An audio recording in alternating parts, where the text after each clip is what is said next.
అరుణ్ గురుస్వామి పూజ చేసేటప్పుడు తాంత్రిక మంత్రాలు, తాంత్రిక విద్య ఉపయోగించి చేస్తారు కదా! అండ్ ఇప్పుడు ఈయన్ని ఫాలో అయ్యి చాలామంది చేస్తున్నారు. ఈ తాంత్రిక విద్య అరుణ్ గురుస్వామి అందరికి నేర్పించారా? లేదా ఎట్లా అది? ఈయనకి ఎట్లా వచ్చింది అరుణ్ గురుస్వామి గారికి?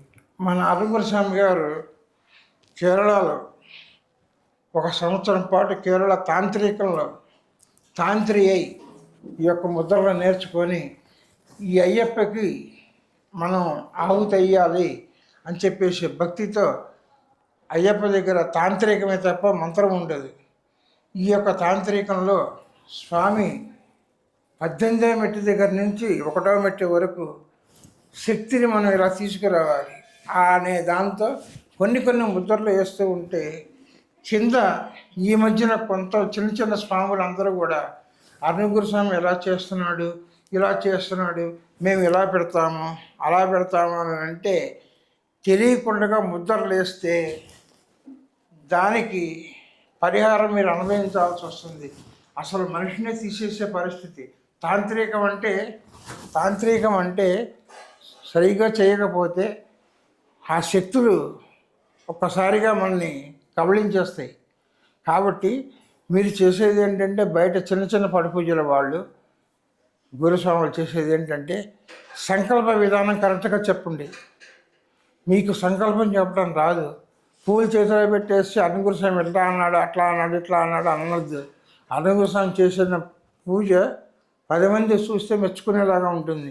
మీరు చేసే పూజ, చిన్న గురుస్వాములు చేసే పూజ ఎక్కడ కూడా ఇలా ముద్రలు, చిరుముద్రలు, ఆ ముద్రలు, ఈ ముద్రలు పెడితే దానికి శక్తులు ఉంటాయి. 5 శక్తులు. 5 శక్తులు మీరు విడిగా ఉన్నప్పుడు చెప్పులు వేసుకుంటారు, ఏవో తింటారు, ఏదో చేస్తారు. అలాంటప్పుడు మీరు చిన్న ముద్రలు అవి తీసుకోవద్దు. గురుస్వామి గారికి వదిలేసేయండి. మీరు చేసేది ఏంటంటే తిథి, వార, నక్షత్రం ఇవి మీరు కంపల్సరిగా ఆ పూజ అప్పుడు చెప్పండి. భూమి శుద్ధి చేయండి. గంగే యమునే చైవ గోదావరి సరస్సు భూమి శుద్ధి చేయండి. భూమి శుద్ధి కూడా చేయరు. ఇప్పుడు భూమి శుద్ధి కూడా లేదు.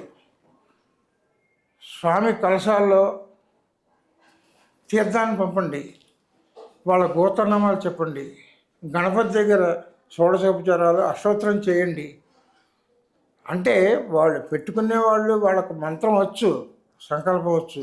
అది కాదు, ఒక గురుస్వామిగా కాషాయ కొండ వేసుకున్నాడు కదా అని తీసుకొచ్చి పెట్టుకుంటున్నారు.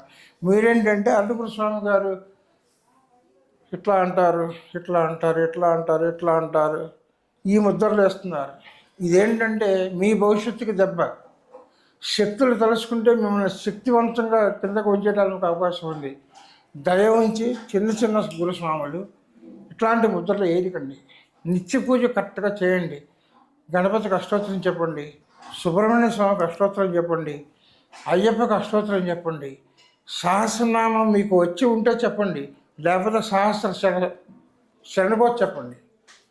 అంతే తప్ప అరుణ్ గురుస్వామి గారు అలా చేశారు, ఇలా చేశారు, మేము ఎందుకు చేయకూడదు. దాంట్లో పెద్ద బొమ్మలు, బ్యానర్లు, అది ఎవరికి మన భవిష్యత్తుకి మంచిది కాదు. ఆ బ్యానర్లో బొమ్మ అనేది మన భవిష్యత్తుకి మంచిది కాదు. తీరా అక్కడికి వెళ్ళి చేసేసరికి నా బొట్ట వెళ్ళేసరికి కామ్గా ఊరుకుంటారు. సత్యనారాయణ స్వామి వస్తున్నాడు, అరుణ్ గురుస్వామి వస్తున్నాడు అంటే చేసే పని కూడా మానేసి కూర్చుంటారు. అట్లా చేయొద్దు. మీకు చేతనైతే బాగా చేయండి. తిదివార నక్షత్రాలు చెప్పి అష్టోత్తరాలు ఇవి కరెక్ట్గా చెప్పండి. దాంట్లో కూడా తప్పులు లేకుండా చెప్పండి. ఇది యొక్క పడి పూజ, బయట పూజ చేసే పడి పూజలకి జాగ్రత్తగా ఉండమని చిన్న గురుస్వాములకి హెచ్చరిక.